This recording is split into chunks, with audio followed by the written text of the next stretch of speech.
नमस्कार, आप देख रहे हैं मुद्दा और मैं हूं आपके साथ नेहा दुबे।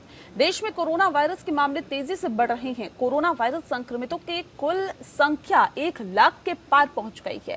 स्वास्थ्य मंत्रालय के आंकड़ों के मुताबिक देश में कोरोना वायरस से अब तक 3,163 लोगों की मौत हो चुकी है, जबकि संक्रमितों की संख्या 1,01,139 हो गई है। भारत अब उन 10 देशों की सूची में शामिल हो गया है जहां कोरोना के 1 लाख से ज्यादा मरीज हैं।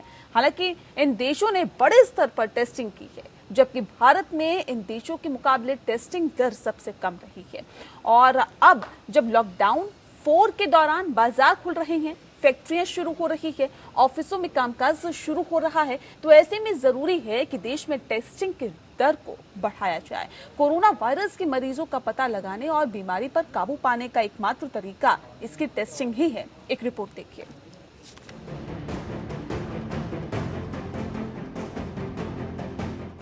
भारत में कोरोना मरीजों का आंकड़ा 1 लाख को पार कर गया है। भारत में शुरुआती 10,000 केस होने में 75 दिन लगे थे, लेकिन इसके बाद कोरोना के मरीजों का आंकड़ा तेजी से बढ़ा है। हर दिन कोरोना वायरस के मरीजों की तादाद में बढ़ोतरी देखी जा रही है। शुरुआती 10,000 केस मिलने के बाद देश में 10,000 से 20,000 केस होने में महज 8 दिन का ही वक्त लगा, जबकि 20,000 से 30,000 मामले 7 दिन में, 30,000 से 40,000 4 दिन में, 40,000 से 50,000 भी 4 दिन में, 50,000 से 60,000 होने में 3 दिन, 60,000 से 70,000 होने में 2 दिन और 70,000 से 80,000 केस होने में 3 दिन का वक्त लगा, जबकि 80,000 से 90,000 कोरोना मरीजों की संख्या महज 2 दिन में ही बढ़ गई। वहीं 90,000 से 1 लाख कोरोना संक्रमित मरीजों का आंकड़ा भी 2 दिन में ही बढ़ गया। भारत में कोरोना का संक्रमण रोकने के लिए 25 मार्च से पहला लॉकडाउन शुरू हुआ था। तब देश में कोरोना वायरस के 606 संक्रमित मरीज थे। वहीं जब 15 अप्रैल को देश में दूसरा लॉकडाउन शुरू हुआ, तब देश में कोरोना के कुल 11,439 मामलों की पुष्टि हो चुकी थी। और फिर 4 मई से देश में लॉकडाउन का जब तीसरा चरण शुरू हुआ, तो कुल 42,533 कोरोना वायरस से संक्रमित मरीज सामने आ चुके थे। 18 मई से शुरू हुए लॉकडाउन के चौथे चरण के एक दिन बाद ही देश में 1 लाख से ज्यादा कोरोना वायरस के पॉजिटिव मरीजों की पुष्टि हो चुकी है। आंकड़े साफ बता रहे हैं कि कितनी तेज गति से देश में कोरोना का संक्रमण बढ़ा है। भारत अब उन देशों की लिस्ट में शामिल हो चुका है जहां कोरोना वायरस के 1 लाख से ज्यादा संक्रमित मरीजों की पुष्टि हो चुकी है। भारत दुनिया का 11वां देश बन गया है जहां कोरोना वायरस के मामले 1 लाख से अधिक है। इस सूची में अमेरिका पहले नंबर पर है, दूसरे नंबर पर रूस, तीसरे पर स्पेन, चौथे पर ब्रिटेन है, ब्राजील 5वें नंबर पर है, इटली 6ठे, फ्रांस 7वें, जर्मनी 8वें, 9वें नंबर पर तुर्की और 10वें नंबर पर ईरान है। अगर टेस्टिंग की बात करें तो इन सभी 10 देशों के मुकाबले भारत में टेस्टिंग रेट बहुत कम है। भारत की 10 लाख की आबादी पर 1,771 टेस्ट हुए हैं, जबकि इसी 10 लाख की आबादी पर ईरान ने 8,191, तुर्की ने 19,293 और ब्राजील ने 3,462 लोगों के टेस्ट किए हैं। अमेरिका और यूरोपीय देशों के आंकड़े तो और भी बेहतर है। भारत में मृत्यु दर 3.08% है, जो कि दूसरे देशों के मुकाबले बेहतर है। हालांकि तुर्की की मृत्यु दर भारत से भी कम है। तुर्की में मृत्यु दर 2.77% है। लॉकडाउन 4 के दौरान जब बाजार खुल रहे हैं, फैक्ट्रियां शुरू हो रही हैं, ऑफिसों में कामकाज शुरू हो रहा है, तो ऐसे में जरूरी है कि देश में टेस्टिंग की दर बढ़ाई जाए। तभी हमें कोरोना के मरीजों की असली संख्या का पता चल पाएगा और बीमारी पर रोकथाम लगाना आसान होगा। अगर राज्यों की बात करें तो महाराष्ट्र ने 10 लाख की आबादी पर 2,393 टेस्ट, दिल्ली ने 7,147 टेस्ट, तमिलनाडु ने 4,590, गुजरात ने 2,291 और राजस्थान ने 3,366 टेस्ट किए हैं, जो राष्ट्रीय दर 1,671 व्यक्ति प्रति 10 लाख से कहीं ज्यादा है। शायद यही कारण है कि ज्यादा टेस्ट होने के चलते इन 5 राज्यों से कोरोना के सबसे अधिक मरीज सामने आए हैं और देश के 80% मरीज इन्हीं 5 राज्यों से हैं। ऐसे में कोरोना वायरस के मरीजों का पता लगाने का एकमात्र तरीका है इसकी टेस्टिंग। Bureau report. तो मुद्दा में दरअसल आज हम बात कर रहे हैं टेस्टिंग कितनी जरूरी है। देश में कोरोना वायरस बहुत तेजी से अब बढ़ रहा है और लगातार अपने पांव पसारता जा रहा है। मामले 1 लाख को पार कर गए हैं। कुल संक्रमितों की संख्या अगर लाख को पार कर गई है तो आप समझ सकते हैं कि मामला कितना गंभीर है, क्योंकि स्वास्थ्य मंत्रालय के आंकड़ों के मुताबिक देश में कोरोना वायरस से अब तक 3,163 लोगों की मौत भी हो चुकी है। ये मामला लगातार गंभीर होता जा रहा है और ऐसे में जाहिर तौर पर अब लोगों को भी यहाँ पर समझने की जरूरत होगी कि कोरोना वायरस कितना खतरनाक है और इसको गंभीरता से लेने की जरूरत है। बहरहाल इस पूरे विषय पे हम तफसील से चर्चा करेंगे और ये भी जानने की कोशिश करेंगे कि कोरोना वायरस पर नकेल कसने के लिए ऐसे कौन कौन से एहतियातन कदम हम उठाएं। क्या टेस्टिंग जरूरी है? अगर जरूरी है तो कितनी, ये भी आज हम तफसील से जानेंगे। हमारे साथ खास मेहमान मौजूद हैं, उनसे आपका तारुफ करा देते हैं। डॉक्टर सुधीर कुमार गुप्ता हमारे साथ हैं, जो कि चेस्ट स्पेशलिस्ट है, कैलाश हॉस्पिटल से सीधे हमारे साथ जुड़े हैं। डॉक्टर सुधीर, बहुत स्वागत है आपका। सीधे हमारे साथ जुड़ गए हैं डॉक्टर मनोज गोविला जी, जो कि सीनियर मेंबर हैं IMA के।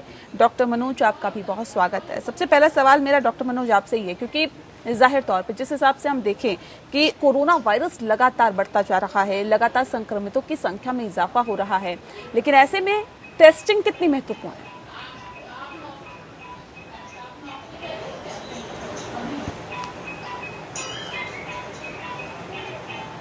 डॉक्टर मनोज, सुन पा रहे हैं आप हमें?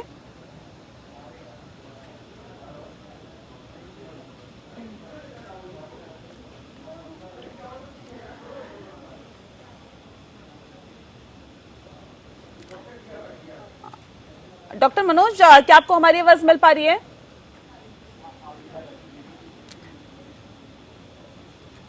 चलिए डॉक्टर सुधीर का रुख करते हैं। डॉक्टर सुधीर, क्योंकि टेस्टिंग बहुत महत्वपूर्ण मानी जा रही है, क्या लगता है आपको, क्योंकि टेस्टिंग कितनी महत्वपूर्ण है अगर कोरोना वायरस से आपको निपटना है तो? कोरोना वायरस से अगर निपटना है तो उसका एक ही हल है, टेस्टिंग, टेस्टिंग और टेस्टिंग। जब तक हमें मरीजों का पता नहीं रहेगा तब तक हम उसको आइसोलेट नहीं कर पाएंगे, और अगर आइसोलेट नहीं कर पाएंगे तो नेचुरल की बात है उसको आगे ट्रांसमिशन चेन को तोड़ नहीं पाएंगे। जैसे टेस्टिंग बहुत ही आवश्यक है। जिसको भी जो भी सस्पेक्टेड पेशेंट्स हैं, जिनको कोरोना जैसे लक्षण आ रहे हैं, उनका टेस्ट होना चाहिए और कंफर्म करना चाहिए कि वो आगे और किसी को कोरोना को नहीं दे पा रहे हैं।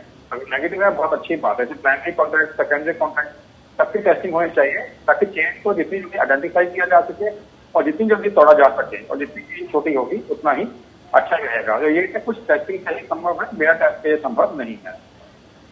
चलिए, इस बीच हमारे साथ डॉक्टर DR राय जी भी जुड़ गए हैं, पूर्व अध्यक्ष हैं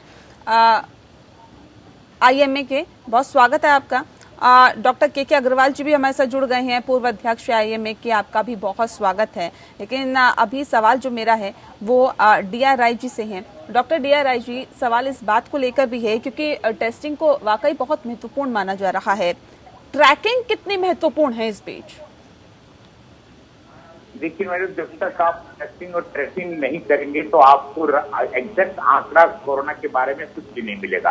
अभी तक अगर हम पूरे विश्व की टेस्टिंग की रेट को देखते हैं तो उसके हिसाब से हमारे देश की टेस्टिंग की रेट 1600 पे है, लेकिन दूसरे कंट्रीज के अंदर जाके देखिए तो 1 मिलियन के ऊपर कई लोगों ने 10,000, कई लोगों ने 8,000 तक टेस्टिंग की है।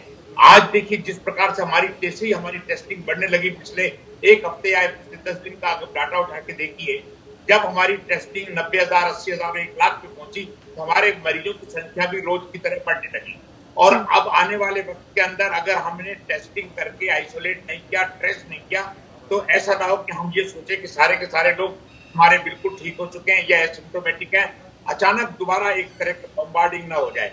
तो मैं सोचता हूँ कि किसी भी पैंडेमिक के अंदर टेस्टिंग का सबसे बड़ा रोल है। अगर आप टेस्ट नहीं करेंगे तो आपको कुछ भी मालूम नहीं पड़ पाएगा। ठीक है डॉक्टर KK अग्रवाल, टेस्टिंग का सबसे बड़ा रोल है, लेकिन सर उस हिसाब से क्या टेस्टिंग हो रही है जिस हिसाब से मामले लगातार बढ़ रहे हैं?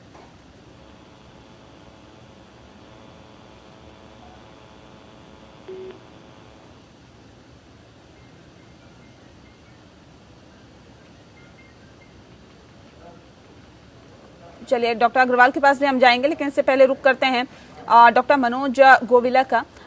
डॉक्टर मनोज, क्या आपको आवाज मिल पा रही है?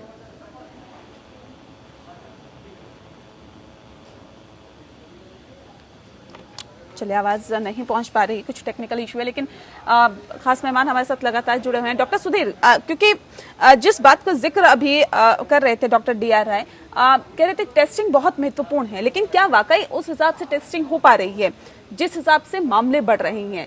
पिछले 5 दिनों की अगर हम बात करें, 75,000 से मामला 1 लाख पर पहुंच गया है, यानी कि 25,000 जो केसेस है वो बढ़े हैं पिछले 5 दिनों में।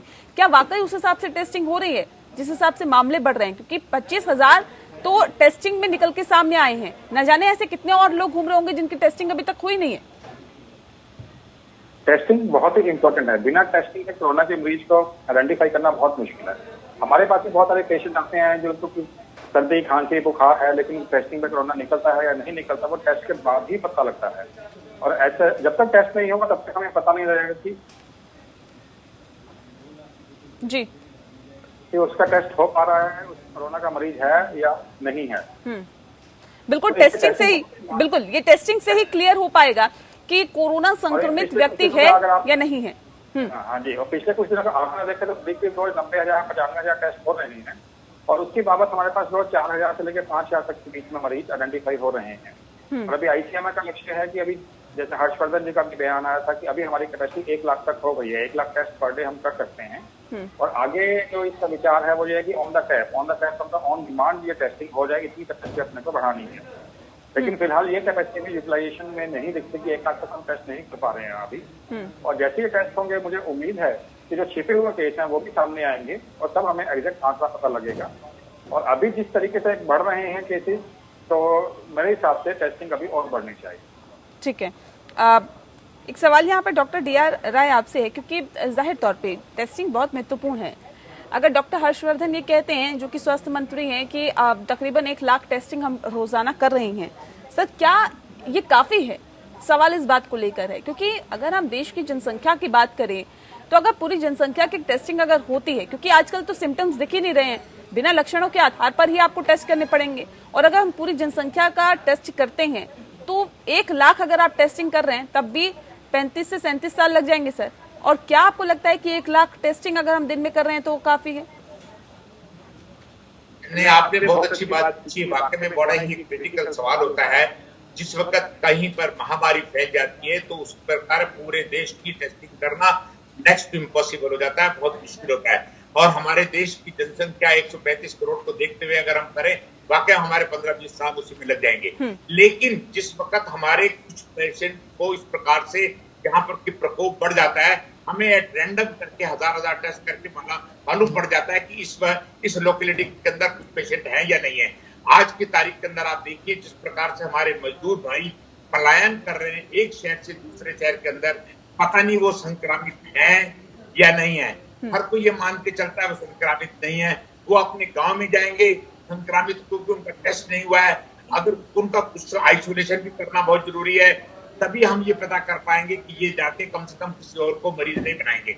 और रहा सवाल दूसरा, टेस्टिंग का एक फॉर्मूला बनाया गया कि मैंने पहले भी कहा था कि हमारे आईसीएमआर में एट रैंडम टेस्टिंग करके 10-15 हजार के अंदर भेजेगा तो हमारे 100 पेशेंट निकले थे, जबकि इटली के अंदर और अमेरिका के अंदर इतनी टेस्टिंग कर दी थी, उसके बावजूद उनकी हालत खराब रही, देश की हालत खराब रही। लेकिन क्योंकि साथ में जो आइसोलेशन, सोशल डिस्टेंसिंग के ऊपर हमारी सरकार ने जोर दिया, जो आपने हमारा जब कोरोना वॉरियर जो फौज सामने खड़ी है, जिस ढंग से वो समाज को देख रही है, उसकी वजह से आज हम थोड़े से कंट्रोल है। लेकिन मैं फिर कहूंगा कि हमें टेस्टिंग हमें बढ़ानी पड़ेगी अपने एग्जैक्ट। नहीं सर, आपने कहा हम कंट्रोल में हैं, सर इसका क्या आधार है? हम कंट्रोल में कैसे हैं? कैसे हम ये समझे कि वाकई हाँ हम कंट्रोल में हैं?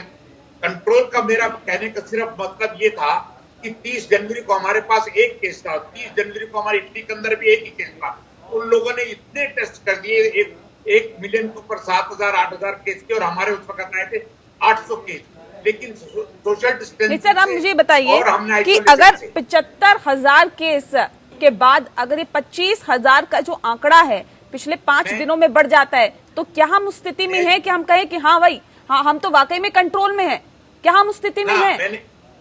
बिल्कुल आप ठीक कह रही है। मैंने अभी थोड़ी देर पहले आपसे क्या बोला कि पिछले 1 हफ्ते का जब डाटा देखता हूँ तो बड़ी चिंता लगती है कि 5 दिन के अंदर हमारे 5,200 केस एक दिन के अंदर आ रहे हैं। अगर यही स्पीड चलती रही तो हो सकता है कि 31 मई तक हमारा 2 लाख का भी आंकड़ा पार हो जाए। तो हमको इस वक्त टेस्टिंग करके ये पता लगाना भी बहुत जरूरी है, ताकि हम पेशेंट्स को सेग्रीगेट कर सके, आइसोलेट कर सके, क्वारंटाइन कर सके। अगर हमने नहीं किया टेस्टिंग, ये सोचते रहे कि सारे के सारे ठीक हैं, तो बहुत मुश्किल होगा। टेस्टिंग का रोल कोई भी आदमी इसको नजरअंदाज नहीं कर सकता। ठीक है डॉक्टर सुधीर, कितना मुश्किल है अब टेस्टिंग को बढ़ाना, और क्या लगता है किस तरह से इस टेस्टिंग को बढ़ाया जा सकता है?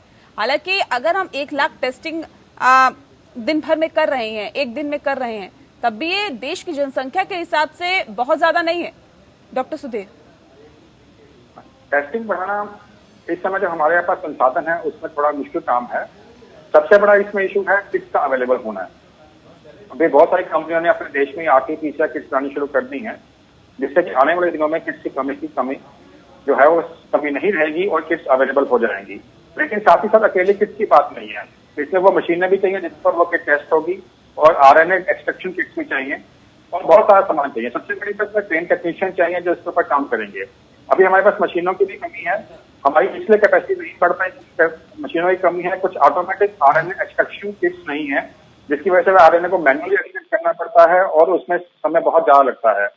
तो टेस्टिंग करने के लिए ऑटोमेटिक RNA एक्सट्रैक्शन किट्स आ जाए तो उससे थोड़ा स्पीड बढ़ जाएगी, और शिफ्ट डबल कर दें, जैसे 2 किस्तों में 2 शिफ्ट में टेस्ट होने लगे या 3 शिफ्ट में टेस्ट होने लगे। लेकिन हमारे पास इतनी मैन पावर हो जाती है, इतने टेक्नीशियन ट्रेन हो जाते हैं कि हम 2 या 3 शिफ्टों में टेस्ट कर पाए, तो ये टेस्टिंग की जो मात्रा है वो बढ़ जाएगी।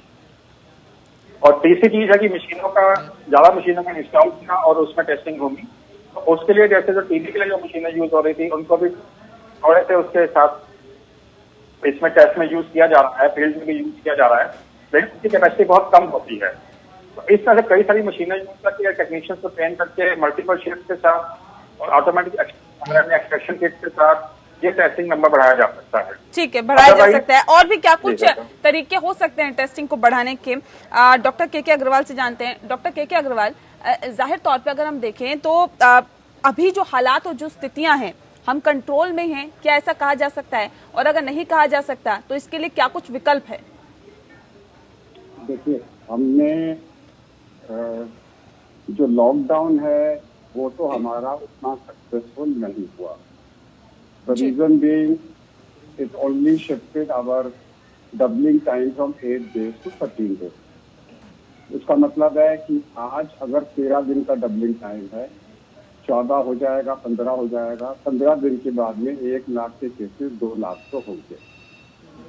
Lockdown is unsuccessful without discipline.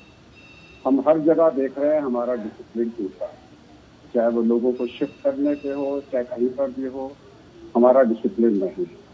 अगर आप सोशल डिस्टेंसिंग मेंटेन नहीं करोगे तो ये 1 लाख 2 लाख होंगे, चाहे वो 15 दिन में हो, चाहे 25 दिन में हो। आप उसको रोक नहीं सकते, आप सिर्फ डिले कर सकते हो। आपने सिर्फ इतने दिन के लॉकडाउन से जो चीज 8 दिन में होनी चाहिए थी, अब 13 दिन में हो रही हो। आपने सिर्फ 5 दिन नहीं। डॉक्टर के अग्रवाल, सवाल इस बात को लेकर है ना कि थर्मल स्क्रीनिंग आप कर रहे हैं, उसमें फीवर ही देख पाते हैं, उसका कोई फायदा नहीं होता।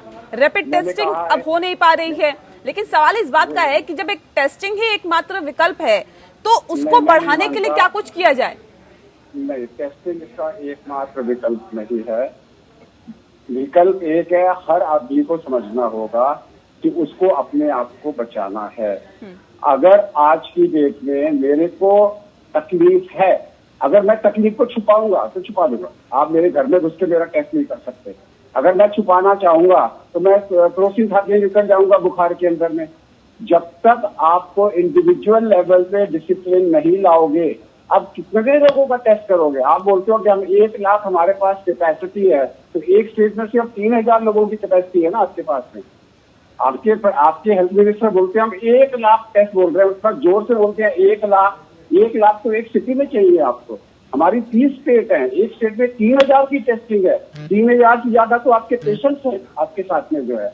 अगर एक पेशेंट को कम से कम 50 लोगों का कांटेक्ट होता है लास्ट 48 आवर्स में, तो आपके पास में इतनी कैपेसिटी है क्या करने की टेस्टों की? तो मैं सिर्फ टेस्ट पे रिलाई नहीं कर सकता। टेस्ट करिए, सरकार को हम लड़ रहे हैं, टेस्ट करिए। अब तेलंगाना वाले कहते हैं प्राइवेट सेक्टर को अलाउ नहीं करेंगे। क्यों नहीं अलाउ करेंगे आप? क्यों नहीं हम लिबरलाइज कर सकते हैं? जैसे हीमोग्लोबिन है कि जिसमें टेस्ट करना है करें, लिबरलाइज करिए टेस्ट के अंदर में। क्यों हम रिस्ट्रिक्ट कर रहे हैं टेस्टिंग को कि सरकार के साथ में करेंगे और वो भी सिर्फ 1 लाख होंगे? 3000 टेस्टिंग में दिल्ली में क्या बनता है बताइए? एक कॉलोनी में 3000 टेस्ट हो जाएंगे अगर हम टेस्टों में बिलीव करेंगे तो। आज की डेट में मेरे को डिसिप्लिन चाहिए। मेरे को डिसिप्लिन ये चाहिए कि अगर मेरे को आप कंपलसरी करिए, आरोग्य सेतु को कंपलसरी क्यों नहीं कर रहे? जब आरोग्य सेतु इतना हेल्पफुल है, आप उसको मैंडेटरी क्यों नहीं कर रहे आरोग्य सेतु को? मेरे को कम से कम पता तो लगेगा।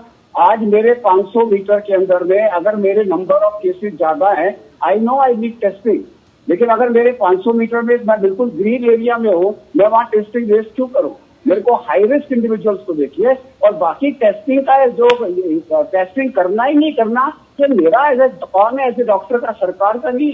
सरकार कैन नॉट डिसाइड कि किसका टेस्ट करूं कि नहीं करूं, ये मेरा नहीं प्रोग्राम। सर, आजकल सवाल ये है कि आजकल खुद में भी सिम्टम्स नहीं दिखते हैं, लेकिन वो शख्स भी, वो व्यक्ति भी कोरोना पॉजिटिव पाए जा रहे हैं। क्यों आप बार बार ये लोग मीडिया लोग बोल रहे हैं सिम्टम्स नहीं होते? ऐसे बहुत कम लोग हैं, माइनर सिम्टम्स होते हैं। लोग क्या करते हैं, लोग कहते हैं कि बुखार होगा और खांसी होगी तभी सिम्टम्स मानेंगे। अब वो बदल चुका है, अब माइनर सिम्टम्स ज्यादा हो रहे हैं। किस तरह के सिम्टम्स?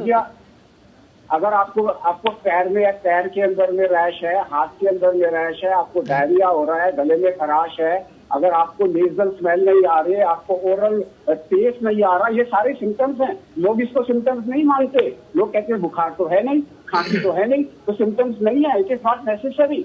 जो एसिम्टोमैटिक केसेस होते हैं सबको पूछिए, माइनर सिम्टम्स होते हैं उनको, वो मिस हो रहे हैं। ठीक है डॉक्टर मनोज, तो क्या ये मान लिया जाए कि अगर आपको हल्की सी भी खांसी हो रही है, गले में खराश हो रहा है, तो आपको कोरोना का टेस्ट कराने की जरूरत है, जबकि कोरोना का जो टेस्ट है उसकी रफ्तार तो बहुत कम है?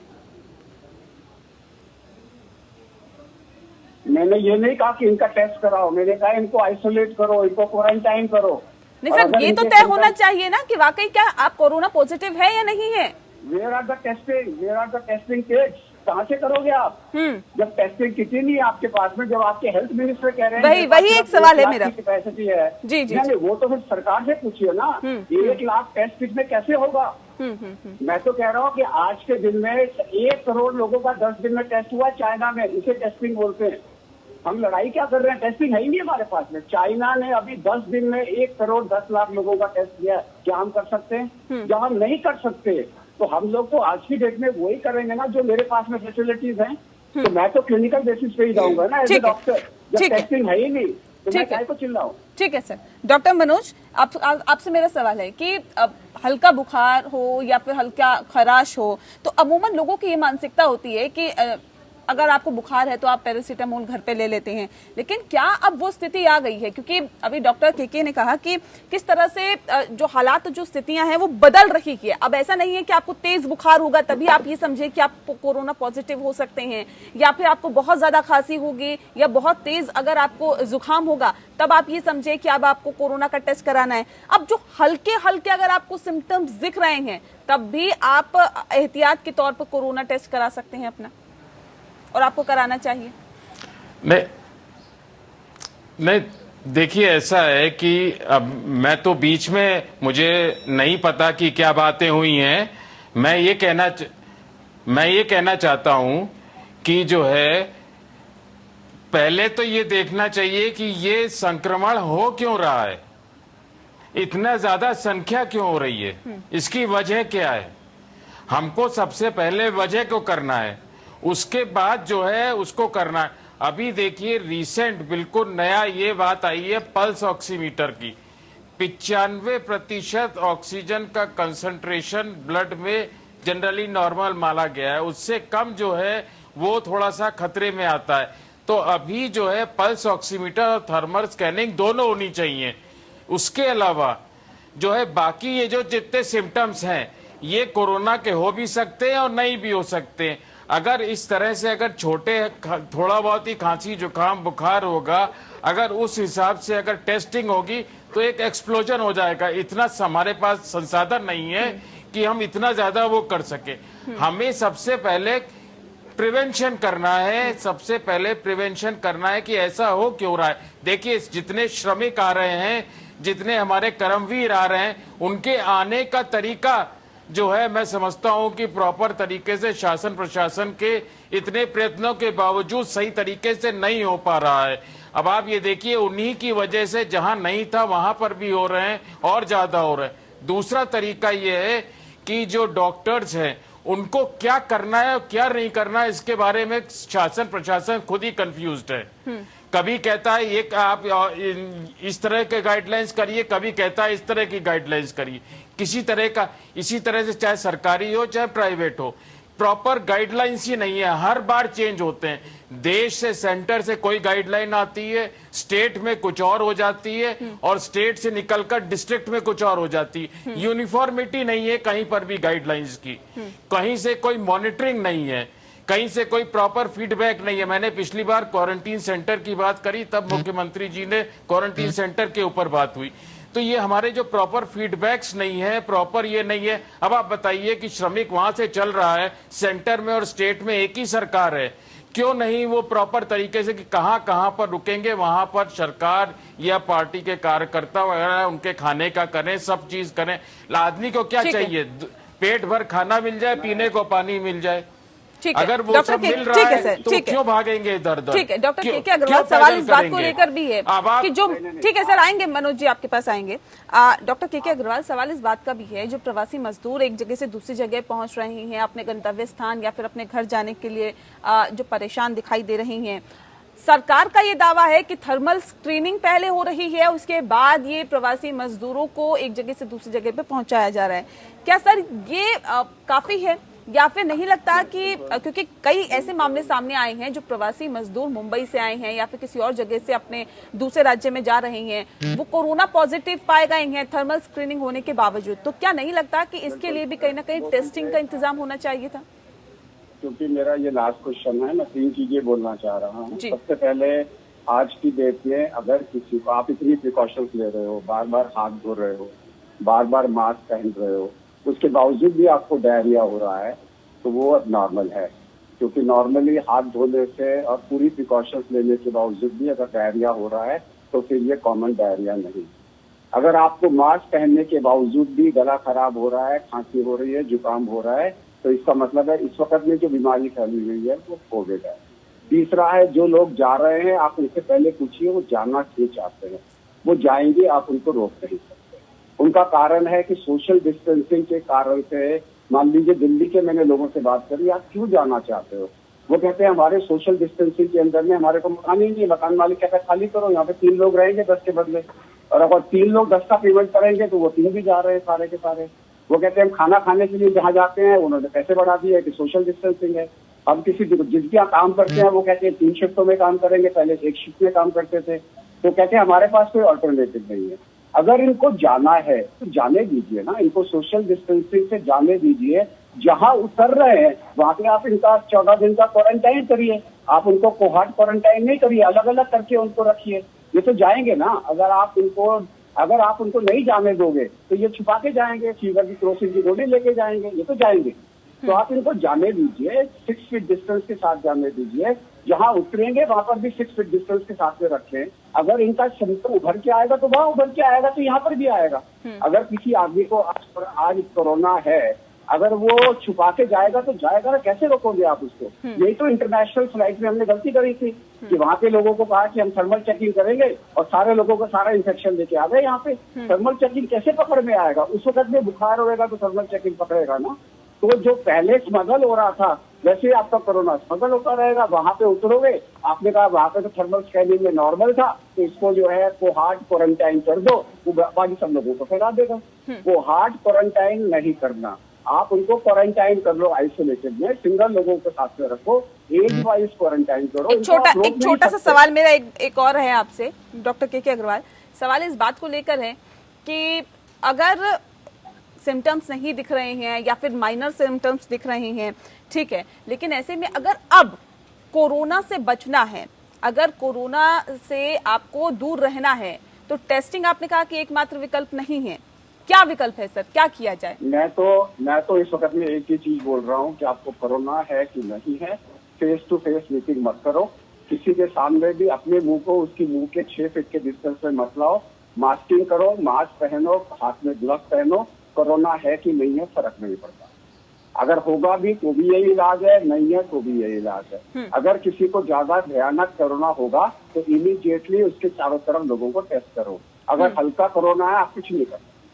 वो घूमते रहेंगे, होते रहेंगे लोगों को। अगर किसी को खांसी वाला कोरोना है तभी वो फैलाएगा, अगर उसने मास्क पहन रखा है और उसको बिना खांसी वाला कोरोना है वो किसी को नहीं फैलाएगा, अपने आप होगा, 14 दिन में खत्म हो जाएगा।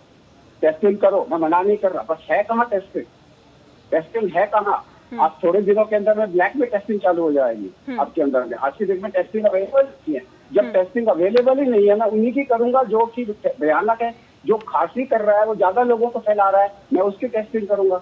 अगर मैंने सारे टेस्ट एसिम्प्टोमेटिक लोगों को ढूंढने में कर दिए तो मेरे जो लोग असली में फैला रहे हैं, खांसी कर रहे हैं, जिनको जुकाम हो रहा है, उनकी टेस्टिंग अवेलेबल ही नहीं होगी। हाई रिस्क इंडिविजुअल जो पॉजिटिव है उसका टेस्ट करो और 48 घंटे में, आधा घंटे से ज्यादा लास्ट 2 दिन में जिससे मिला है उसके टेस्टिंग करो। That's my view.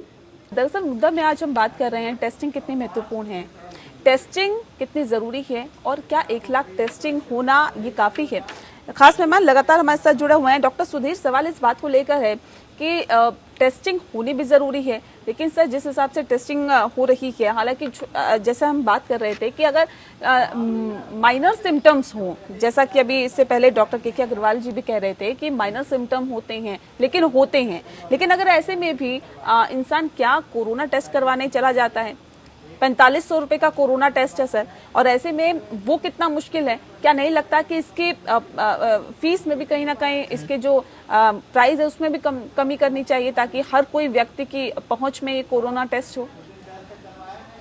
जहां तक कोरोना टेस्ट की कीमत की बात है तो इस समय हमारे पास इम्पोर्टेड किट्स हैं। जो इम्पोर्टेड किट्स हैं उसके बाद कोरोना टेस्ट करने का खर्चा करीब 5 से 6 हजार रुपए आता है। तो ऐसे में 4500 रुपए जो टेस्ट कीमत रखना बड़ा वाजिब होता है।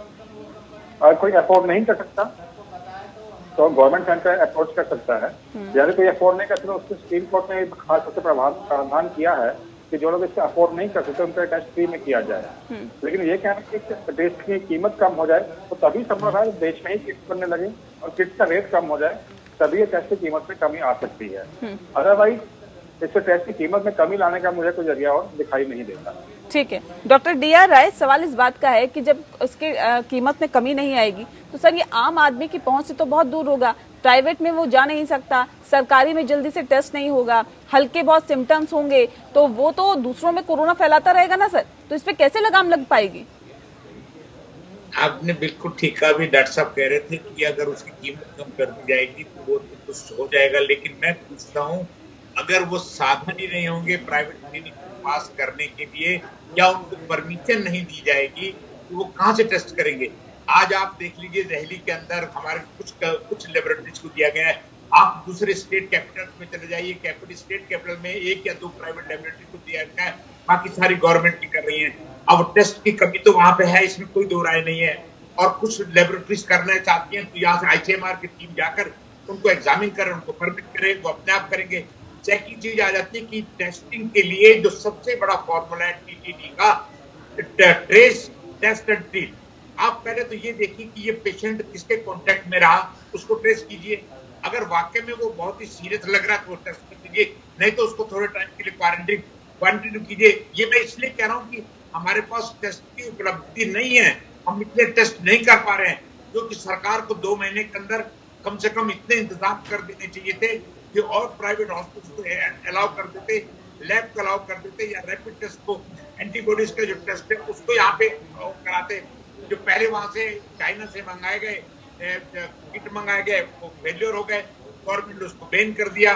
तो गलत टेस्ट करने से कोई फायदा नहीं है। हाँ, टेस्ट उस वक्त दीजिए, टेस्ट करके पेशेंट किसके कॉन्टेक्ट में रहा है, सीरियस है उसका टेस्ट कीजिए, नहीं तो उसको क्वारंटीन में डाल दीजिए।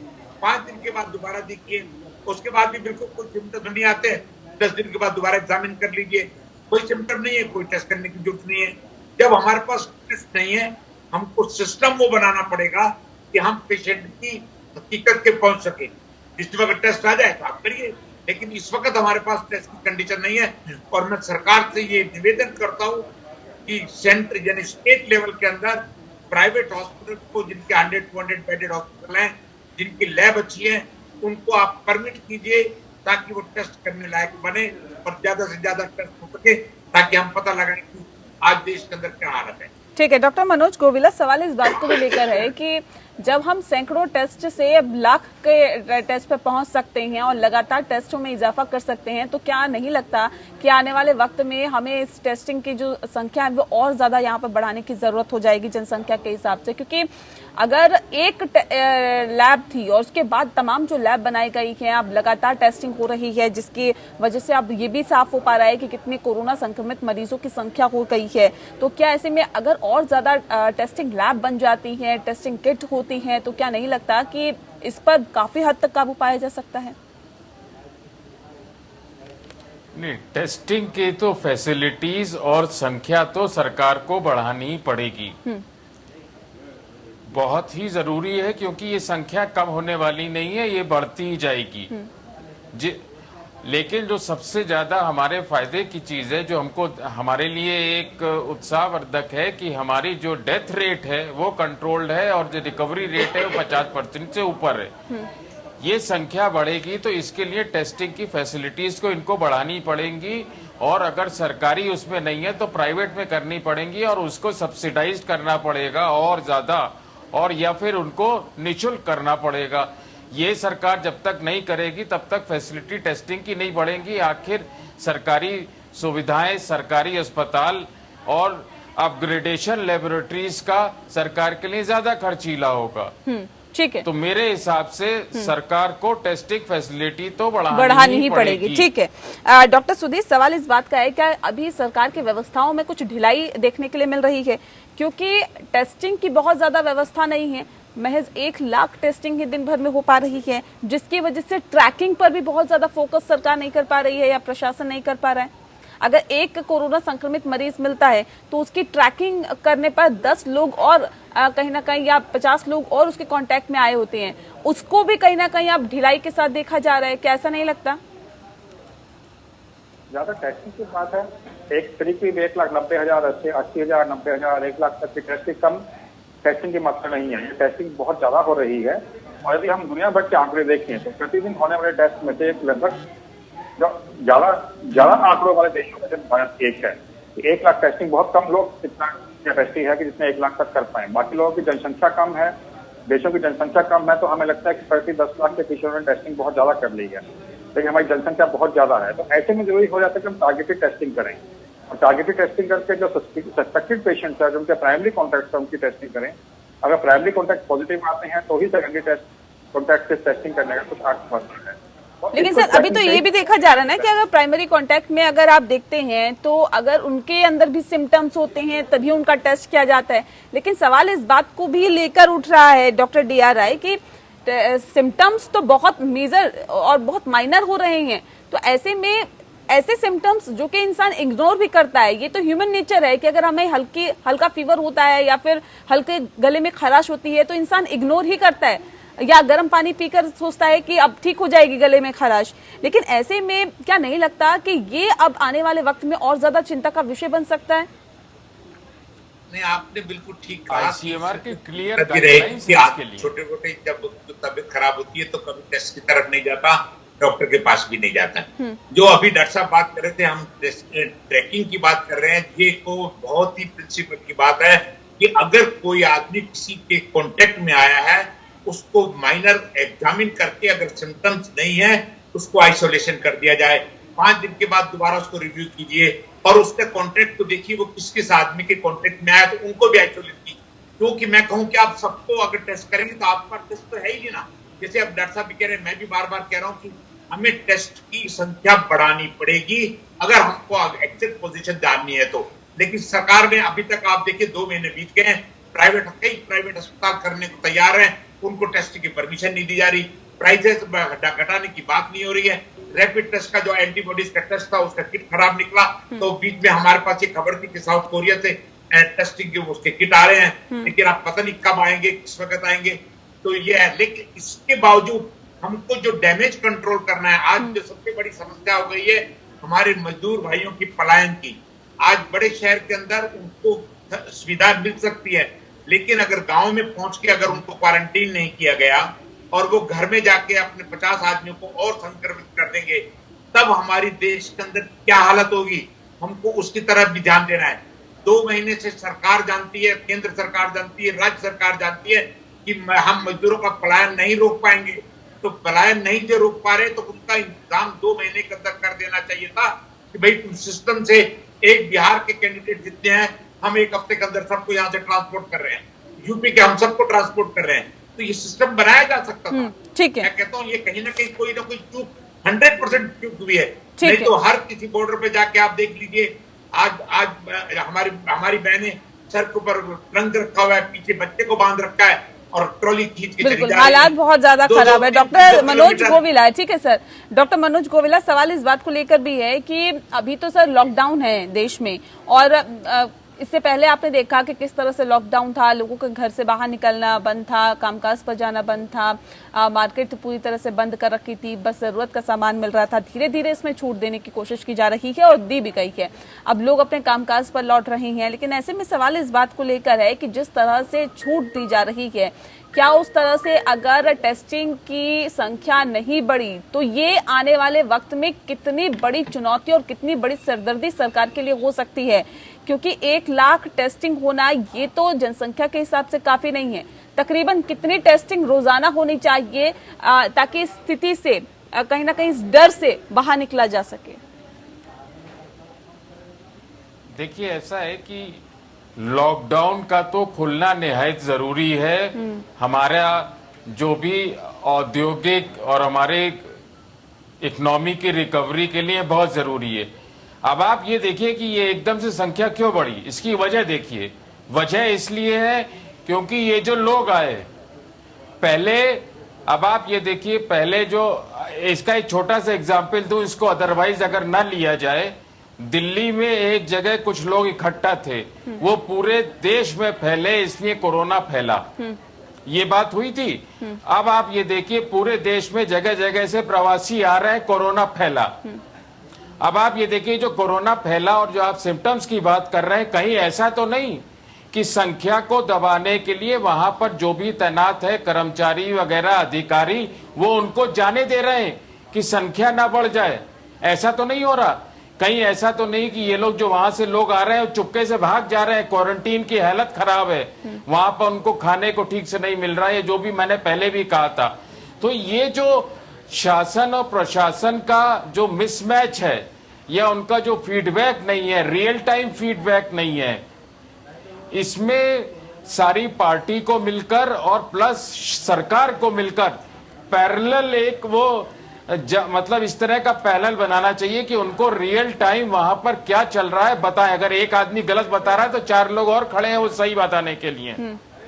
तो जब तक ये चीज नहीं होगी, क्योंकि यहाँ के लोकल लोग नहीं फैला रहे हैं, बाहर से जो लोग आ रहे हैं वो जगह जगह फैल रहे हैं और उनकी वजह से फैल रहा है। अब आप अगर स्टैटिस्टिक्स पर गौर करें तो आपको यही मिलेगा कि जैसे ही वहां से प्रवासी, इस चीज में मैं एक चीज और कहना चाहूंगा, मैं सरकार की बात नहीं जानता, शासन प्रशासन की बात नहीं जानता, लेकिन अगर सारे कर्मवीर, सारे काम करने वाले अगर अपनी अपनी जगह पहुंच जाएंगे तो जहां वो काम कर रहे थे वहां काम कैसे होगा, फैक्ट्री कैसे चालू होगी, काम कैसे?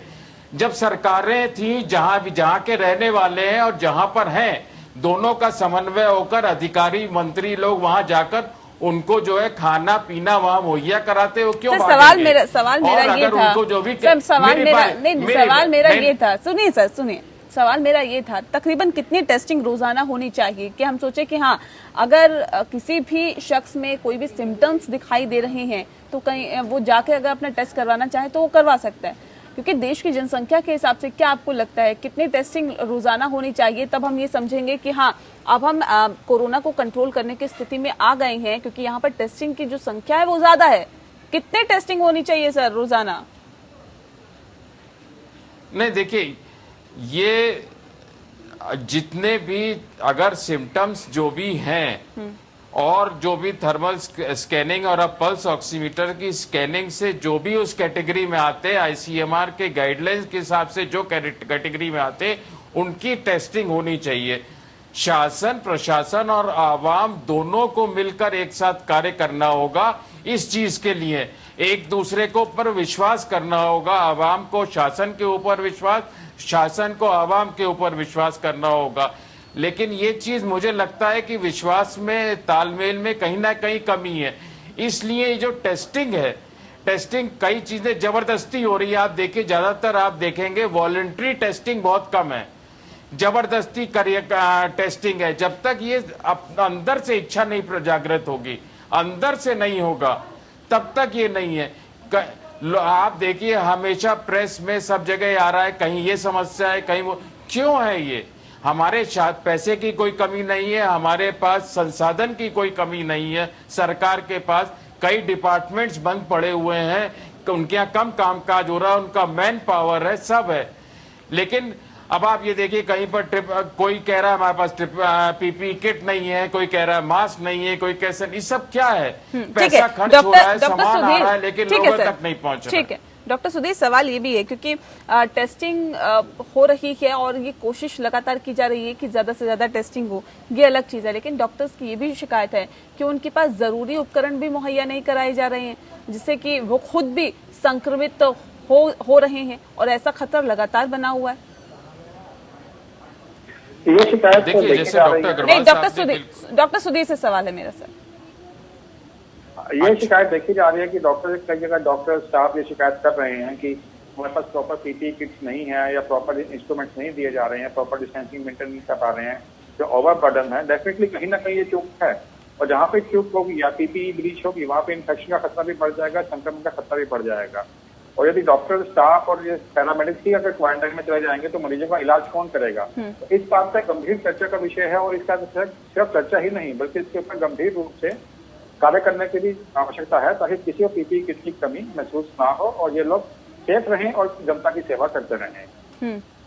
ठीक है, एक आखिरी कमेंट ले लेते हैं डॉक्टर डी.आर. राय जी से। Doctor DR. राय जी, सवाल इस बात को लेकर है कि अब और क्या कुछ एहतियाती कदम उठाए, क्योंकि सिम्टम्स भी कम दिखना, टेस्टिंग भी कम होना, और ऐसे में कोरोना संक्रमित हो जाना, 1 लाख के पार अगर मरीजों की संख्या पहुंच रही है तो जाहिर तौर पर यह अपने आप में चिंता का विषय है। जी, बहुत ही दयनीय स्थिति है कि हम एक ऐसे दुश्मन से लड़ रहे हैं जो दिखता भी नहीं है, और पूरा विश्व आज उसके संकट में आ गया है।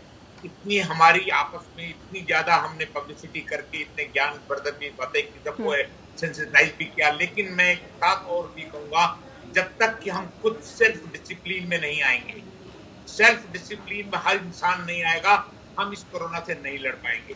जब एडवाइजरी सर, डॉक्टर्स तो सेल्फ डिसिप्लिन के साथ ही इलाज कर रहे हैं ना।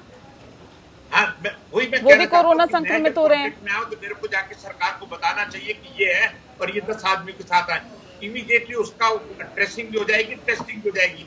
लेकिन मैं अपनी बीमारी को छुपा रहा हूँ, मैं अपने कॉन्टेक्ट भी नहीं बता रहा हूँ। उसके बाद सरकार के पास जो कमी है, आप भी देख रही हैं, हम सवेरे से यही डिस्कस कर रहे हैं, टेस्ट की मात्रा बढ़नी चाहिए, लेकिन वो नहीं बढ़ रही, तो हमको डिसिप्लिन होकर बताना चाहिए कि साहब मैं कल उस आदमी के कॉन्टेक्ट में आऊं जो कोरोना से पीड़ित था, मेरे साथ ही 4 आदमियों ने। सरकार इमीडिएटली आपका टेस्ट करेगी जी। सरकार उस वक्त मना नहीं करेगी। राज्यसभा बीच में कह रहे कि वॉलंटरी, आज वॉलंटरी अगर आप टेस्ट कराना चाहें, चलिए, सरकार के पास वाकई मुकम्मल वक्त था और अभी भी है कि वो बेहतर तैयारी अपनी कर पाए, और कहीं ना कहीं उसने कोशिश भी की, ये कहा जा सकता है। लॉकडाउन के दौरान पूरी कोशिश सरकार की रही है कि बेहतर तैयारी की जा सके, जिससे कि जो हालात है उस पर काबू पाया जा सके, लेकिन हालात अभी भी हाथ से निकलते हुए ही दिखाई दे रहे हैं। मामला 1 लाख के पार पहुंच गया है, जो कि अपने आप में चिंता का विषय। बहुत शुक्रिया आप सभी मेहमानों का हमारे साथ इस खास चर्चा में शामिल होने के लिए। लेकिन ऐसे में जरूरी है एहतियात बरतना, जिसकी हम लगातार चर्चा कर रहे हैं। तमाम डॉक्टर्स का ये कहना है कि आप एहतियात बरतिए, मास्क पहनिए, सैनिटाइजर का इस्तेमाल करिए और कम से कम घर से बाहर निकलिए। यही इसका एकमात्र विकल्प है, यही इसका एकमात्र इलाज है अगर आपको कोरोना से बचना है तो। इसी के साथ मुद्दा में इतना ही। नमस्कार।